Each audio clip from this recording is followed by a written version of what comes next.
before we get started here, let's throw up that match intro card so you can see what's going on here. Got XMT Flying Taco playing as the Beastman, taking on XMT Gobbo Slayer with the Dwarf. So we got an XMT clan civil war here. And yeah, Schurzgerd. Sorry, I'm having a hard time saying that, but the Dowie, everybody wants that. General campaign plot set out. I'm writing that out with a friend right now, Pocknock. So yeah, we'll keep you posted. I'm going to try to put up some material for it, giving people an idea of what to expect. But yeah, kill everything without a beard. I mean, technically, goats can have little beards, right? Does that count? Do beastmen have beards? If their billy goat mustaches count? Or not, their soul stashes. Alright, I digress. Yeah, whatever that is, their soul patch. We're going to be seeing 1, 2, 3 Bestigor herd in this Beastman army so far. Looks like that will round out the expensive heavy-hitting infantry. Going to have some Gore herd. Looks like 2 on either flank. Oh, sorry, I lied. So 2 Gore herd and an Ungor Spearman herd on this flank. And then over here we have Ungor herd. So the smaller variant, but they do have stock, which is always nice. I'm going to see 2 of them on this left flank, along with Gore herd on the far left. So from there, looks like we are going to be taking a look at some chariots. Going to be seeing 1 Razor Gore chariot here, and then we're going to be seeing the Lord on a chariot too, a Bray Shaman of Beast. Going to have Transformation of Kadan and the Amber Spear, along with the Jagged Dagger to replenish that magic, and Wild Heart to do the same whenever they're casting. Gonna have a Gore Bull over here in the forest. He's gonna have nothing on him but Blood Greed, I believe, or is that Slaughterer's Call?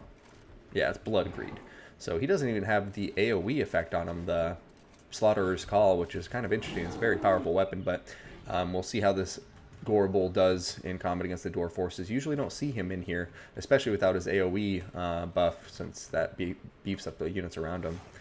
But Morgor the Shadow Gave going to be on the ground. He's going to have both of his spawns and nothing else. So, like this Beastman army, got 2 Harpies up in the air as well to provide some harassment.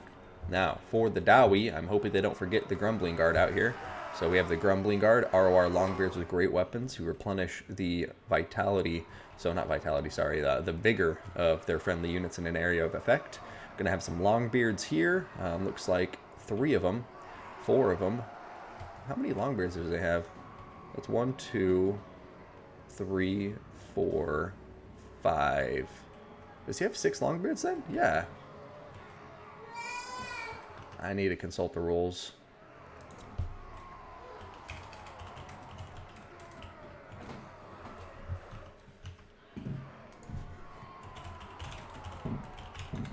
I'm just checking something. I feel like 6 Longbeards is a rule break.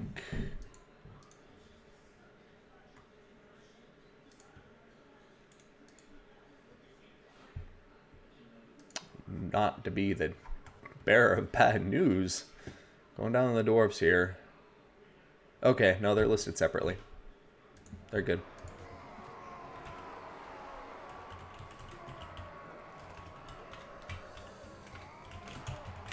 Alright, so now for the leadership of this Dowie army, they're going to be sitting on top 2 cannons, and we're going to be seeing a Rune Lord on top of his anvil. Going to be having Rune of Negation, Rune of Wrath and Ruin, Rune of Oath and Steel, Rune of Hearth and Home, that's the name of that one, Forge Fire, and then we're going to have Master Rune of Grugni for the missile resistance and Locus of Power for the magic resistance. Going to be looking at Felix down here on the ground. He is going to be bringing with him Karagul, as well as Helping Hand and Blood Oath. And then the one, the only, Gotrek. He's going to be down here, this stunty, just looking vicious. He's going to kill so many beastmen. Going to have Gotrek's Doom, Deadly Onslaught, and Heroic Fortune. So, or Heroic Fortitude. Now here it comes. The cannon fire has already opened up. Doesn't look like it's found its mark yet, since I don't see any damage on the beastmen as of now. But we'll see what happens from here. It looks like the cannons may be, yeah, they're targeting the Bestigor herd. A nice unit to target. Definitely probably the highest priority at this stage in the battle when you see these heavy-hitting infantry out front. They're really the only infantry in this Beastman army that will stand a chance against the Longbeards, as far as I'm concerned. I do believe Gore Herd and everyone else will lose that match pretty hard, but that's where Mr. Gorebull and the Chariots come in, and we'll see how Morgor's Chaos Summons do, along with the Bray Shaman's Manticore Summons. Those can obviously create a lot of problems for the Dowie when this army only has 1 unit of anti-large, which is going to be the Dragonback Slayers here. I suppose if you count the cannons, of course, that counts too. But, oh, now they're targeting the Harpies, and, man, the Harpies flying sideways. Just look how many models got knocked out by that one volley. That's devastating. Just those straight line shots down the side of their flank. They just kill so many models. Alright, there they go, going back to targeting the Bestigor herd. But honestly, yeah, at this point, yeah, Bestigor herd, maybe this one will be down to about half health when it closes the gap, but the rest of them are going to be in really good health when they get up there. Right now, though, Morgor the Shadowgave needs to be careful. He's a very tanky lord, but the one thing he's susceptible to is getting killed by other lords, especially if it's a 2v1 matchup with Gotrek and Felix. Alright, Beastmen still taking their time, pushing forward. So you can see, obviously, the Dowie just in this nice little pentagon. And then we're going to be seeing the Beastmen taking their time, hopefully going to be coming all the way around with this infantry. But what we see here, and I hate to see it happen, I understand it's kind of hard to avoid at some points, is the front line getting in combat so much earlier than the back lines. But here comes a beautiful rear charge from the Razorgore chariot on top of the Longbeards, and oh my goodness, I actually completely forgot about the Razorgore chariot, so I do wonder why they didn't bring or didn't target those chariots before the battle begun.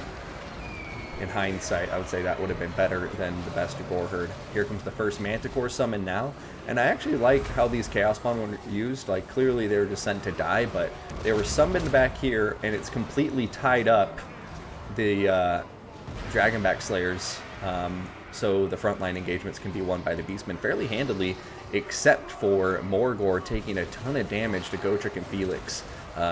Absolutely dangerous combination, but the Longbeards have routed, and now the Beastmen have gotten through the front line. They've tied up the back line with all of their cheaper infantry, and the Bestigor herd are now going to be able to pour through and start smashing the Dowie from all angles, and this is looking pretty bad for the Dowie as of now.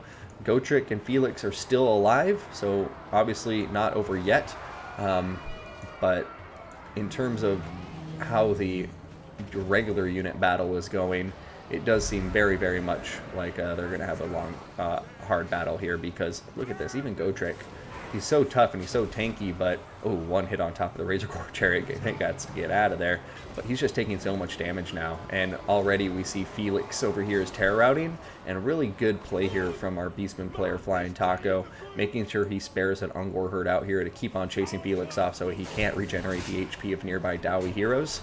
And the Gorbel's actually going to come in handy here as we have a Rune Lord on his anvil, which is going to make him a large unit. So actually a pretty good pick for him. And now here comes that second Manticore.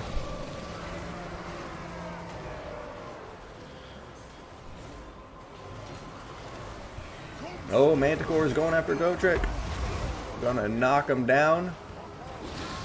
Oh no, just kidding, that was another dwarf. Gotrek is still gonna stand strong with his Master Rune of Oath and still giving him that 60 armor. But now Gorbel is on top of the Rune Lord. Oh, Amber Spear going down, doing some nice damage. Not quite the angle I think he was looking for, but still a respectable shot. And yeah, at this point the balance of power is just getting out of hand. You can see here in the center, Gorbel is just continuing to bully this poor Rune Lord.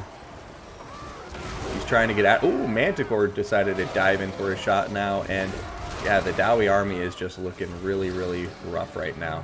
You have Felix over here routing, getting chased down by all these Ungors.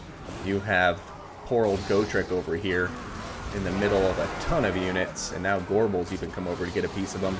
Maybe you want to be a bit more careful than that, Gorbel. No need to take useless damage against Gotrek, but this stage in the battle probably won't make a difference. But there goes Mr. Gorbel doing a little somersault into the Rune Lord here. Oh, yeah, that's going to be a GG. It looks like the rout is going to kick in from there. Gotrek and the Slayers going to be the only Dowie holding on, as is usual. You've got to see Gotrek go down however he decides to. Oh, he just got his HP replenishment there. Similar to Tyrion style of Lord, he can get the regeneration at a low enough HP point. What is that called? There we go. Heroic Fortitude. So, there he goes. Popping that Heroic Fortitude, and it seems Gotrick is going to be fighting this to the bitter end.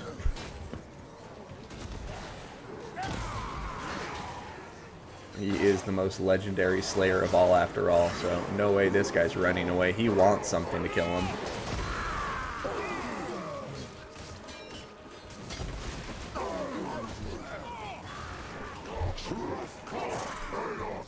That will be it. Good game.